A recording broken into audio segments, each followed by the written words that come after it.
Hello everyone. In this video, I'll be covering the voice movements. What I mean by voice movement is how the chords, each note of the chord needs to move in a coherent and in a smart way, or in a classical music sense at least. So there's a small rule. It's not really a rule. It's not a must. You don't have to follow that. But for example, if the tonic, if the bass line moves down, all the notes needs to go up or stay the same. But so if the bass goes down, you can't go down with it, all the notes. It's a quality of life type of thing. It's not a must. You don't have to do that. But it makes things sound more classical, let's say.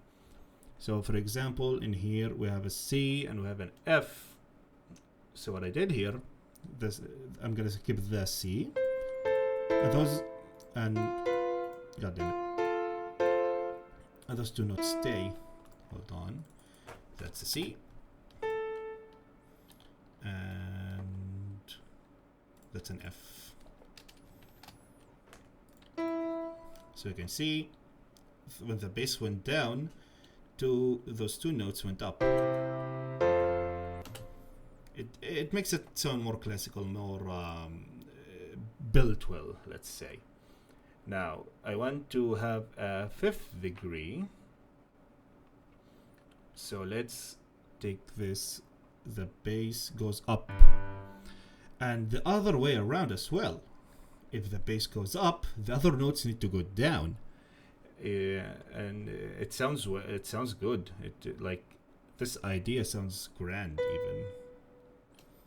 But again, we can't double octaves, so we need to be careful about that. So that's a G. That's a G chord.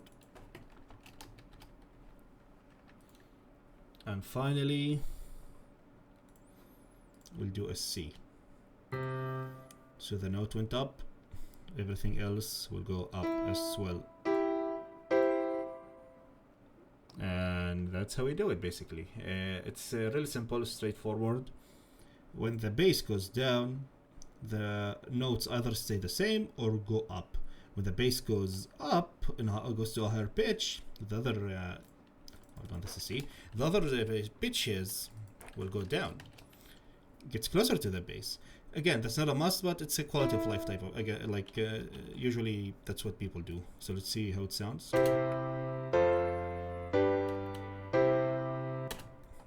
Classic. Like again, you can't get more classical than this.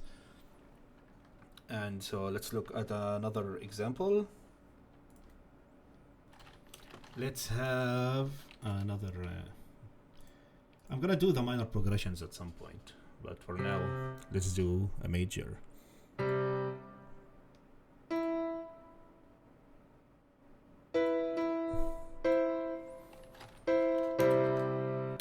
You can immediately tell that's a C chord. That's a C chord. And what we'll do is go down again. No, that stuff. Go down to an F and a G and a C. Basic chord progression. So as I said, because the bass went down, we go up. And because the bass went up, we go down. And because the bass went up again, we can either go down or stay the same. In this case, I want to stay the same. So let's look at this chord. As we saw, the bass went down, so that means this needs to go up. And the bass went down, so we need to go down. And the bass went down again, so we need to go down. That's how it works. Okay.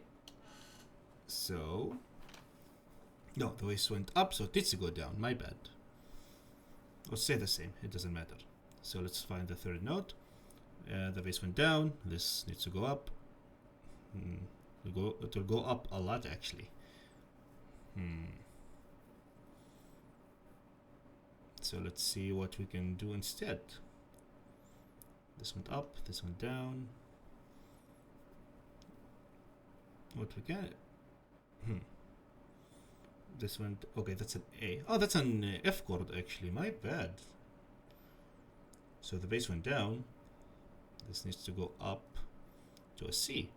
The C stays. Yeah, that's good. Yeah, I mean, that's perfect. I didn't notice. And in here we have the bass went up, so we go down, and then we must have a tonic solution. But now we have 3 tonics and a G, which is fine, but again, not really recommended in classical music. So what we'll do is, whoop, because it went down, we're allowed to do that. Now we have 3 tonics and a missing G. That, not here, my bad. That would be an F.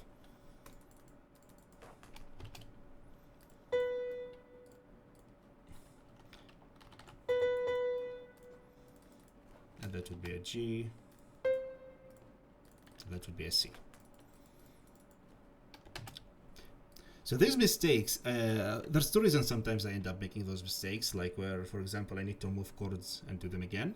But also, first of all, because I don't pre-prep, I write everything as I explain. I think it's more original this way than if I pre-prep, probably I'd have more logical video. Like, I mean, everything I say is logical, just not without as much mistakes. But also, when I make mistakes, I show you how I fix them. So it's also good. So let's see how it sounds.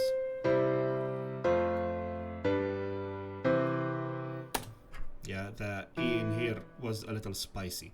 So this could have stayed.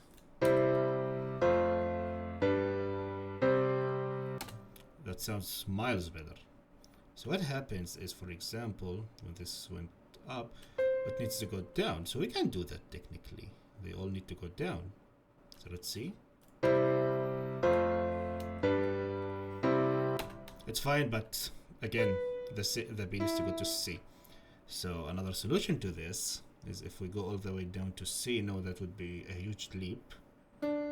Let's try it though.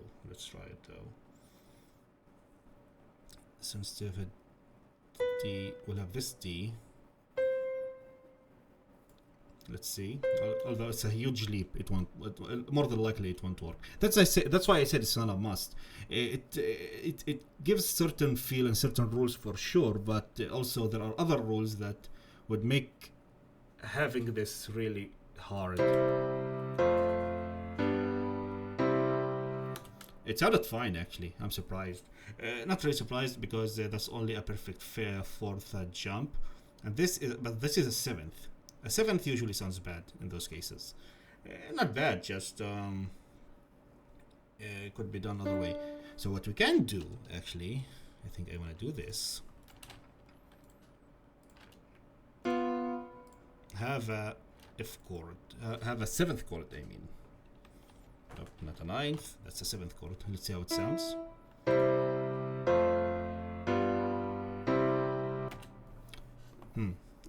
I think in this case the regular G sounds better, because everything went down a lot. If they stayed around the same place, this stretchy feel that dissonance gives would sound much better.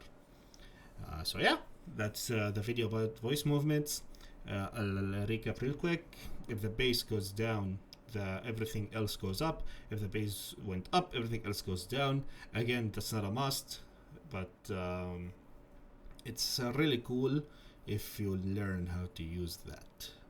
I think if you think this way, and unless you must not follow these rules, not do them, I think you'll make things sound more classical, unless you don't intend to do that. So yeah, see you in the next video.